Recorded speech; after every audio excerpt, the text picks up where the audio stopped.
রক্ষার কারিগর, বাংলাদেশের গণতন্ত্রের বাতিঘর, আমাদের চেতনার কেন্দ্রবিন্দু, আজকের প্রধান অতিথি জনাব তারেক রহমান, আমার শহীদ পরিবারের ভাই ও বোনেরা এবং আমার আহত পরিবারের ভাই ও বোনেরা, উপস্থিত সুধীবৃন্দ আর মাননীয় মন্ত্রীবর্গ যারা আছেন, সবাই মিলে সবাইকে আন্তরিক অভিনন্দন এবং শুভেচ্ছা জানাচ্ছি। আসসালামু আলাইকুম রহমতুল্লাহ বারকাতুহু।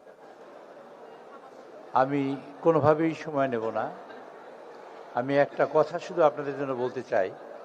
এই স্বপ্ন আমি এবং রুমন একদিন একত্র হয়ে দেখেছি যে আপনাদের একত্রিত করলে কেমন হয়। আপনারা তো ভিন্ন ভাণ্ডে বিচ্ছিন্ন আছেন। আমি এই কথাটা মাননীয় প্রধানমন্ত্রীর সাথে যখন কথা বলি, তখন তিনি লন্ডনে।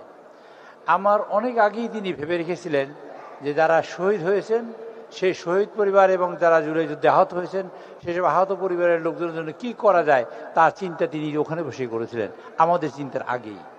কাজে আজকে আপনারা অনেক ভাগ্যবান যারা আপনারা এখানে একত্রিত হয়েছেন। আপনারা একটি জুলাই যুদ্ধ অথবা একটা দিন 5ই আগস্ট, এটা কোনো ইতিহাস অথবা এটা ক্যালেন্ডারের কোনো দিন নয়। এই দিনে আপনারা বাংলাদেশের থেকে স্বৈরাচারের পতন ঘটিয়েছেন। এই দিনে আপনারা বাংলাদেশে গণতন্ত্র প্রতিষ্ঠার জন্য আপনারা গাছ রোপণ করেছেন। এই দিন হলো সেই দিন যেদিন বাংলাদেশ গণতান্ত্রিক অভিযাত্রা শুরু করবে, সেই অভিযাত্রা শুরুর গাছটি লাগিয়েছেন আপনারা। আপনারা আজকের এই অনুষ্ঠানে বসে আপনারা প্রত্যাশা করছেন, মাননীয় প্রধানমন্ত্রী এখানে এসেছেন, আমাদের বাজেট দিয়েছেন। আপনারা বাজেট পাওয়ার পরে আপনারা সন্তুষ্ট কিনা, আপনারা একটু জোরে যদি এই কথাটা বলেন তাহলে আমরা খুশি হব। আপনারা সন্তুষ্ট কিনা এই বাজেটে? আপনারা সন্তুষ্ট? এই বাজেটে সন্তুষ্ট এই কারণে আপনাদের গণমানুষের জন্য যা করা দরকার তাই বাজেটে আসছে। আমাদের শহীদ যারা পরিবার আছেন এবং শহীদ যারা জুলাই যোদ্ধা আছেন, সেই সকল জুলাই যোদ্ধাদের যারা পুনর্বাসন হয় তার জন্য প্রয়োজনীয় ব্যবস্থাই করা আছে এবং বাকি প্রয়োজনীয় ব্যবস্থা মাননীয় প্রধানমন্ত্রী গ্রহণ করবেন।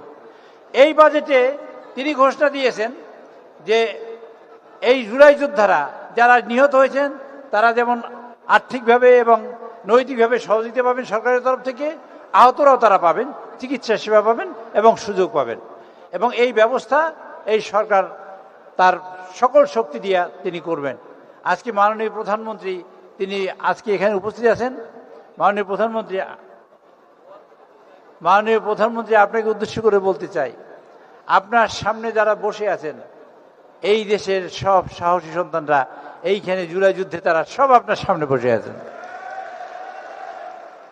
মাননীয় প্রধানমন্ত্রী, আপনার সামনে কিন্তু এই জুলাই সাহসী সন্তানরা সব বসে আছেন। যাদের প্রয়োজন যদি হয়, আপনারা যেমন সাহস নিয়ে রাস্তায় নেমে এসেছিলেন, আমরা কি প্রত্যাশা করতে পারি আবার সেই রকম সাহস নিয়ে আমার রাস্তায় নেমে আসবেন আপনারা?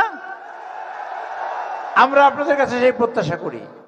এই কারণে তারেক রহমান সাহেব তিনি গভর্নমেন্টে বসে তিনি প্রমাণ করেছেন স্বচ্ছ, সুন্দর, সাবলীল এবং ঐক্যবদ্ধভাবে সবাইকে নিয়ে দেশ গঠন করতে চান। চেতনা বিক্রি করে যারা খেয়েছেন তারা নয়, চেতনার নাম নিয়ে যারা বিক্রি করবেন ভবিষ্যতে তারাও নয়। আপনারা যারা সবাই আছেন সবাইকে নিয়ে তিনি দেশ গঠন করতে চান। আপনারা তারেক রহমানের হাতকে শক্তিশালী করার জন্য রাজি আছেন কিনা একটু বলেন তো, হাত তুলে। সবাই রাজি আছেন ইনশাআল্লাহ। মাননীয় প্রধানমন্ত্রী আপনার যে কোনো ডাকে ভবিষ্যতে বিগত দিনে করেছে, আপনি ছিলেন সেই বাতিঘর, চিন্তার অগ্রগতি ছিলেন। ভবিষ্যতে যে কোনো কাজের জন্য ইনশাআল্লাহ আমাদের এই যারা জুলাই যোদ্ধারা আছে তারা সবাই আপনার সাথে ঐক্যবদ্ধ থাকে, যে কোনো সমস্যার সমাধান করার জন্য রাজি আছে। মাননীয় প্রধানমন্ত্রী এটা আপনাকে সবাই হাত তুলে দেখিয়েছে। আমি আপনাদের এই জুলাই যোদ্ধা এবং শহীদ পরিবারের সকলের পক্ষ থেকে আপনাকে অভিনন্দন জানাই আপনি আজকে এখানে উপস্থিত হওয়ার জন্য। আর আপনাদের সকলকে যারা আসছেন তাদেরকে অভিনন্দন জানিয়ে আমি আমার বক্তব্য শেষ করছি। আল্লাহ হাফেজ।